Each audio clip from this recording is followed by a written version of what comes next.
రాష్ట్ర మాజీ అధ్యక్షులు సార్ ప్లీజ్. ఇంకోటి ఉన్నదా మైకు?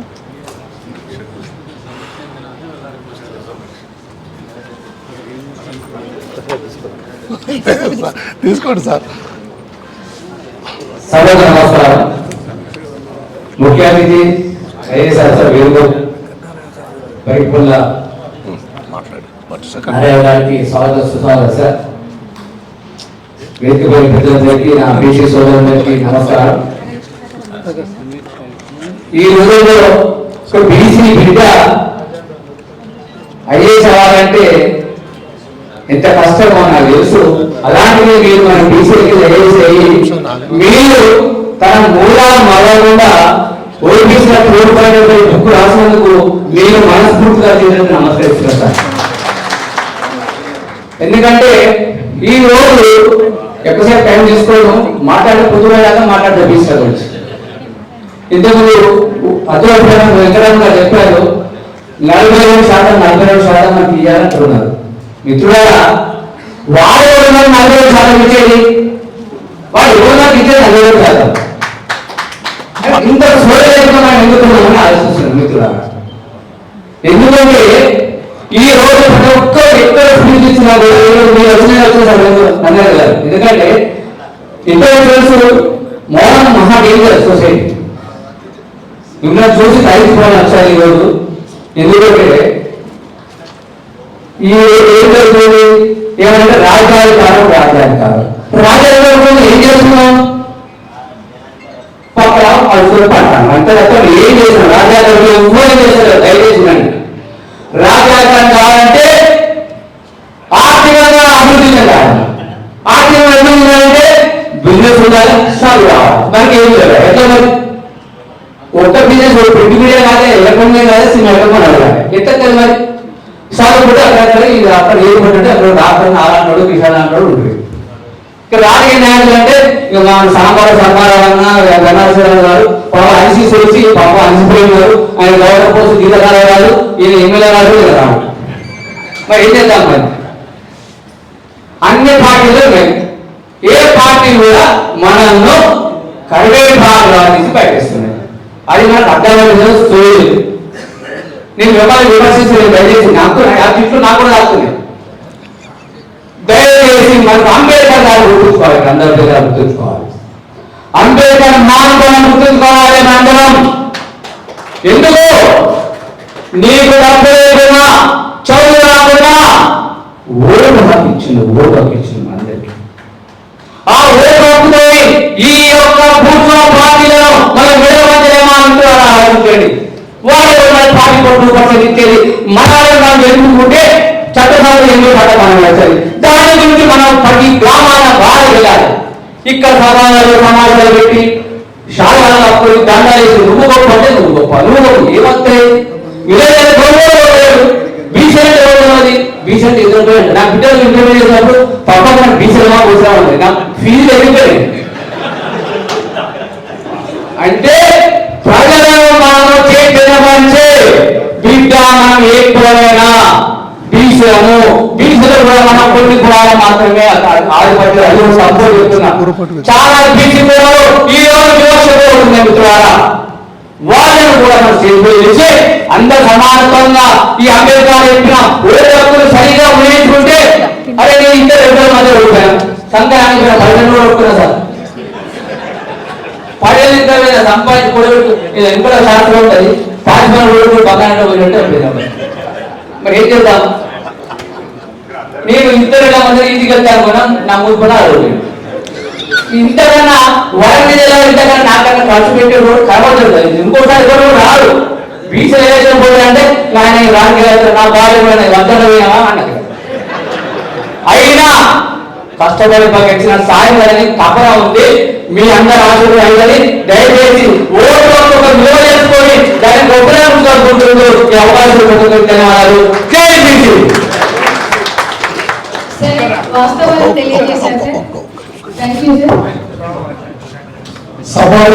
సభను ఉత్తేజపరచడానికి డాక్టర్ పగడాల కాళీప్రసాద్ గారిని మాట్లాడించడం జరిగింది.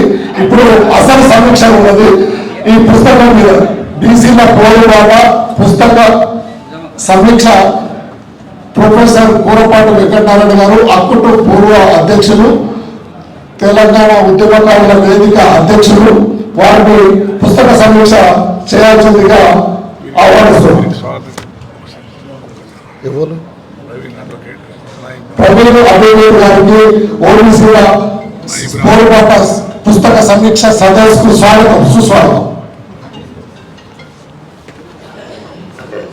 సభాధ్యక్షులు వ్యక్తులందరూ అనర్గళంగా మాట్లాడే మన వేదిక పైన వేదిక ముందు కూడా, కాబట్టి ఒక 5 వక్తలు మాత్రమే ఒక 5 నిమిషాలు మించకుండా మాట్లాడితే బాగుంటుంది. దయచేసి అన్ని భావించదు, క్షమించాలి సమయం లేనందువల్ల. ఇప్పుడు మరో వక్త సుందర్ రాజు గారు, మాజీ కూడా చైర్మన్ గారిని ప్రసంగించవలసిందిగా కోరుతున్నాను. చేసిన ఐఏఎస్ ఆఫీసర్ నరహరి గారికి, వేదికపై ఉన్న మా బీసీ అన్నలు బాబులకు, ఏనాడో అనుకున్నాం మా రాజన్న ఎంపీ అవుతారు కావచ్చు, మెదక్ ఎంపీ అవుతారు కావచ్చు అని ఆశపడ్డాం, కానీ నిరాశ అయింది.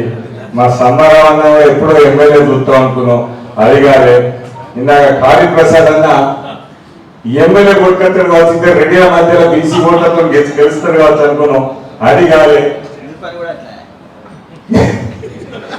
దాంట్లో మధ్యలో నేను కూడా 10% అనుకో, కానీ అయినా నాకైతే ధైర్యం ఉన్నది. తిరుపతి కూడా వేసి వచ్చిన అనుకున్నా పైసలని, మళ్ళా పోటీకి అయితే రెడీగా ఉన్నాను. ఇందాక మా వెంకటనారాయణ సార్ కూడా అన్నాడు, నిరుత్సాహపడద్దు, పోతే పోయినాయి, మన కష్టం పోయినాయి పైసలు, కానీ నెక్స్ట్ ఎలక్షన్ కి రెడీ ఉన్నంటేనే ఇంకోసారి మన 4 ఓట్లు పెరుగుతాయి. లేకపోతే మన ఖాళీ ప్రసాద్ అన్నాం ఉదాహరణ చూసుకోవడం, సుందరమైన వాళ్ళతో దాని మనతో ఏమైందంటే పోటీలు కూడా అన్న, మన పోటీలు ఉండాలి గట్టిగా. ఖాళీ ప్రసాద్ అన్న మన నలుగురికి ఆదర్శంగా ఇవాళ ఓటర్ కాల్సి రేపు మాత్రం బరాబరి వెళ్తుంది. ఇవాళ పోరుబాట పుస్తకం ఇదే మనకు దారి కావచ్చు. ఈ ఓబీసీల పోరుబాట అనేది గమ్యం మాత్రం ముద్దాడాలంటే బీసీల రాజ్యాధికారం గడిచినప్పుడే ఇది బరాబర్గా మనకి ఈ పుస్తకం మన బైబుల్ లాగా తయారైందనుకో. అందరికీ తెలుసు ఓట్లు మనే, సీట్లు వాళ్ళ ఇస్తారని కూడా తెలుసు. ఓట్లు చూసి సీట్లు మాత్రం ఇస్తలేరు, ఎందుకంటే ఓట్లను వాళ్ళు ఈజీగా కొనగలుగుతారన్న దమ్ము ధైర్యంతోనే వాళ్ళు ఎమ్మెల్యేలు అవుతారు. చూస్తే ఇంకొక 2 ఏళ్ళు అయితే 80 ఏళ్ళు అయితే స్వతంత్రం వచ్చి 80 ఏళ్ళ కూడా బీసీలు రాజ్యాధికారంగా లేరు. వాళ్ళ కాస్త సాయం చేయడానికి కూడా అవకాశం లేదు. ఇవాళ మనం చూస్తున్నాం, మొన్ననే కొత్త గవర్నమెంట్ వచ్చింది, ఈడబ్ల్యూఎస్ ని ఎట్లా వాడుకొని గ్రూప్ 1 పోస్టులను ఎట్లా పెట్టుకున్నారో మన అందరికీ తెలుసు. అట్టాగా G29 తెచ్చింది, ఎంత వెలువెట్టినా ఎక్కడ ఏం ఆడుకోలేదు, ఎందుకంటే రాజ్యాధికారం వాళ్ళ చేతులు ఉన్నది కాబట్టి వాళ్ళు రాసుకోగలుగుతున్నారు. మన రాజ్యాధికారం మనం తెచ్చుకోవాలంటే అంబేద్కర్ మనకు ఓటించాడు, కానీ ఓటును మనం సరిగా వాడలేకపోతాం. మన చాలా నిజాయితీ, బీసీలను చెప్పుకుంటాం, కులం అన్ని చెప్పుకుంటాం, ఇచ్చిన 2000 3000 దానికి మాత్రం నీతి ఉంటుంది. మాట అబ్బా బీసీలో మనం తిన్నాం, రాత్రి ఇచ్చేడు, సీసా ఇచ్చేడు, పైస ఇచ్చేడు, తెల్లారు మాత్రం బరాబర్ ఆయనకి గొడవ అయిపోయింది. నియ్యటి వాళ్ళ మీద చూపిస్తాను, నియ్యటి వాళ్ళ బీసీల మీద చూపించగలిగితే బేసిక్ గా మన ఊళ్ళో ఈ అవేర్నెస్ లేదు. ఆనాడు తెలంగాణకి ఎట్లా అన్యాయం జరిగిందని ఊళ్ళో ధూమ్ధాం పెట్టి ఎట్లయితే చెప్పినాం, ఇవాళ ఈ పుస్తకాన్ని పట్టుకొని ఊళ్ళో పోయి ధూమ్ధాములు పెట్టి మనకు జరిగిన అన్యాయం చెప్పగలుగుతాయి. ఇవాళ నరహరి అన్న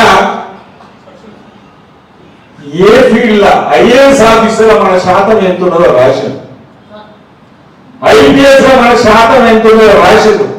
ఇప్పటికీ సగం శాతం కూడా పోలేదు. అందరూ అంటున్నారు మనకి 27% ఉంటే 27% నాకు ఉన్నాం అనుకుంటాను, కానీ 27% కూడా రాని రోజులు ఇవ్వాలి. మన పిల్లలకు చెప్పవలసిన అవసరం. ఇక పెద్దోళ్ళు ఎంత ఎప్పటికి కూడా దొరలేక ఓటు ఎత్తారు, నేను చేయి గుర్తుతో పుట్టినా చేయి గుర్తుతో దత్తనంటాడు. గదే ఓటు మన ఏమని చెప్పాను నేను మాత్రం కానిక ఓటు ఎత్తానంట. ఇక మధ్యలో తెలంగాణ వచ్చింది, ఇక కారు అప్పుడు ఇచ్చింది నేను ఏ ఓటు వేయాలంటాడు. ఇట్లా మనం మెంటల్లీ ఫెయిల్ అయి కూర్చున్నాం. కానీ దాన్ని మార్చాలంటే ఇవాళ యూనివర్సిటీ ఎట్లయితే తెలంగాణ ఉద్యమానికి ఊళ్ళగా పోయి మన అవ్వల కాలువకి ఇవాళ తెలంగాణ మా ఉద్యోగాల గురించి మా బతుకుల గురించి మీరు ఓటు వేయమని ఎట్లయితే అడిగిలో అదే ఉద్యోగం దాకా మన పిల్లలు మనమందరం దాకా ఊళ్ళలో పోయి బీసీ రాజ్యాంగ మన కూడగానే సరైన ఉద్యోగాలు వస్తాయి, తెలంగాణ వచ్చిన బతుకులు మారుతాయి అనుకున్నాం. కానీ తెలంగాణ కాలేదు. ఈనాడు ఒకటే అవకాశం ఉన్నది, బీసీలకు ఓట్లు వేస్తేనే మనకు మనకు చేసే అవకాశం ఉంటుంది. అలా మనం ఎంత ప్రయత్నం చేసినా అలా సాధ్యం లేదు. కాబట్టి ఈనాడైనా అవ్వ ఒక్కసారి మా గురించి ఓబీసీల గురించి ఓట్లు వేయాలని స్థాయికి మనం రావాలి. కానీ మన మధ్యలో ఏమైందంటే రాజన్న నేను ఇద్దరు పార్టీలు ఉంటే అదే రాజన్న తిట్టినట్టు నేను అడ్డం పడతా, నాకు తిట్టినట్టు రాజన్న ఈ పోటుబాటు కాక పక్కన వెళ్తామని చెప్పగలుగుతాం. ఎందుకంటే నాకు తెలియకుండా ఆ పెద్దలం పోయి అన్న కలుతారు, అన్న తెలియకుండా పోయి నేను కలుతాను. నాకే టికెట్ రావాలి, నాకే టికెట్ రావాలి. ఎందుకంటే వాళ్ళ చేతులు ఉన్నాయి. అన్న మనం ఇద్దరం కలిసి డిసైడ్ చేసుకున్నాం ఎవరు లేనవడం, ఒకటి నువ్వు లేవడం, ఒకటి నేను లేవడం. ఒక ఆ ఐక్యత మనలో మధ్యలో బీసీల మధ్యలో కాక వచ్చి ఉంటే 100% మనం గెలుస్తాం. ఇందాక కాళీప్రసాద్ కావాలేంగా మనకి ఇచ్చేది. మనమందరం ఒకటైతే మనం లేని పార్టీలు ఏమైనా ఉన్నాయా? మనం లేని ఏమైనా పార్టీలు రాజ్యాధికారం రాగలుగుతాయా? మన ఓట్లయితేనే కదా మన అసెంబ్లీలో పార్లమెంట్ లో కూర్చుంటారు. మనమందరం ఒకటి చేయగలుగుతామా? ఒకటి చేయడానికి ఏ ప్రయత్నం చేద్దాం. ఇలా నారాయణ సార్ ఒక పుస్తకం, మంచి పుస్తకం గ్రంథంలాగా పట్టుకొచ్చిన, ఒక గీతలా పట్టుకొచ్చిన అలా మనకు జరిగే అన్యాయం. అది మధ్యప్రదేశ్ గురించి చెప్పిన కానీ అన్నా మీరు కేసు స్టడీ చేసి ఒక సప్లిమెంటరీ యాడ్ చేయండి తెలంగాణ మీద. ఈ 10 ఏళ్ల చరిత్ర రాయండి. లేదా స్వతంత్రం వచ్చిన కాంచి ఎంతమంది మనకు అన్యాయం జరిగింది, బీసీలకు ఎంత అన్యాయం జరుగుతుంది, రాజ్యాధికారం నిలబడి ఎన్ని భూములు కొట్టబోయేది గవర్నమెంట్ బోర్డు. ఇవాళ ఏ బీసీ కన్నా గవర్నమెంట్ ల్యాండ్స్ వచ్చినాయని చెప్పండి. ఇవాళ అపోలో హాస్పిటల్ దాదాపు కొన్ని 1000 కోట్ల ప్రాపర్టీ 8,000కో లేదా 1,00,000 రూపాయలతో ఎకరాలు ఇచ్చినట్లున్నారు. 29 ఎకరాలు 25 ఎకరాలు ఉండదు. ఇప్పుడు దాని ప్రాపర్టీ వాల్యూ కొన్ని 1000 కోట్లు. ఇవాళ రామకృష్ణ స్టూడియో ఎవరిచ్చిలే, అవన్నీ మన మూడు కావాలి. ఏ ఒక్కరికైనా బీసీ ఇండస్ట్రియలిస్టులకు 1000 కోట్ల ప్రాపర్టీలు వచ్చినాయని చెప్పారు. ఇవాళ కానీ మనం ప్రజలను తీసుకోగలిగితే ఇవాళ హాస్పిటల్ వాడే, స్కూల్ వాడే, కాలేజీలు వాడే, ఆ ఫీజులు కట్టడానికి మాత్రం మనం పోతాం. కానీ ఒక్కసారి మనం ఆలోచించగలిగితే ఇవాళ హాస్పిటల్ ఇక్కడ వరంగల్ ఎవరికి నడుస్తుంది మీ అందరికి తెలుసు. మా బీసీ అన్న డాక్టర్లు అందరు ఇక్కడ ఉన్నారు. వాళ్ళ హాస్పిటల్ ఎక్కడ నడుస్తుందో మనకు తెలుసు. కానీ వీళ్ళకు కూడా బీసీలకు కనెక్ట్ చేసే విధంగా మన ప్రణాళిక కనుక సిద్ధం చేయగలిగితే ఓబీసీలో ఒక బ్రాండ్ కావాలి. ఇవాళ ఓబీసీ హాస్పిటల్ అని పెట్టుకునే స్టేజ్కి రావాలి. బీసీలందరూ హాస్పిటల్ పోవాలి, హోటల్ ఓబీసీ హోటల్ రావాలి. ఎక్కడైతే ఫైనాన్షియల్ గా కనుక మనం దెబ్బ కొట్టగలుగుతామో ఆ రోజు మన రాజ్యాధికారం రావాలని పెట్టారు. మన వాళ్ళలో ఎన్ని ఓట్లు బీసీ ఓట్లు ఉన్నాయి మనం చెప్పగలిగితే మనం గెలవగలుగుతాం. నాకు తెలిసి చిన్న చిన్న కాలనీలలో గుడి ప్రెసిడెంట్ వాళ్ళే ఉంటారు. 10 అపాయింట్మెంట్లు ఉన్న కాడ ప్రెసిడెంట్ వాళ్ళే ఉంటారు. ప్రెసిడెంట్ పోస్ట్ మనం తీసుకోవడానికి భయపడతాం. ప్రెసిడెంట్ రైట్ లెఫ్ట్ నేనేలా ప్రెసిడెంట్ చేసి అనుకుంటాం. కానీ అధికారం వచ్చినాక మనం 6th స్టాండ్ మందు గ్లాస్ లో పోషించడానికి మనం వాడుకుంటాం. మనం నిజంగా కనుక ప్రతి చిన్నదాన్ని పోటీ పడే శక్తి కనుక మనం వచ్చిన రోజు బరాబర్ గెలుస్తామన్నాం. దయచేసి ఈ పుస్తకాన్ని ఇక్కడ సిటీలకే కాకుండా సార్ మీరు వచ్చినా రాకుండా ఊళ్ళలో కనుక దీన్ని ఆవిష్కరించి దీని పేరు మీద ధూమ్ధాం పెట్టగలిగితే ఆ సప్లిమెంటరీ ఎడిషన్ కూడా యాడ్ చేస్తే అవేర్నెస్ క్రియేట్ చేస్తే రాబోయే రోజులలో ప్రజలలో చైతన్యం వస్తే మాత్రం పార్టీలు దిగస్తాయి. మన బరాబర్ వాళ్ళు పోటీ పడాలి. 40 కాదు నేను 52% ఇస్తా మా పార్టీలకు టికెట్లు అనే స్టేజ్ కావాలి. ఇవాళ లోకల్ బాడీస్ కాదు ఎమ్మెల్యేలో 50-60% మేము బీసీలకు ఇస్తామన్న మాట వాళ్ళకి రావాలి. అది రావాలంటే ఊళ్ళలో చైతన్యం వచ్చే రోజే ఇది అవకాశం దొరుకుతుంది. ఈ అవకాశం నాకు కల్పించిన పెద్దలందరికీ మరోసారి కృతజ్ఞతలు తెలియజేస్తూ జై బీసీ జై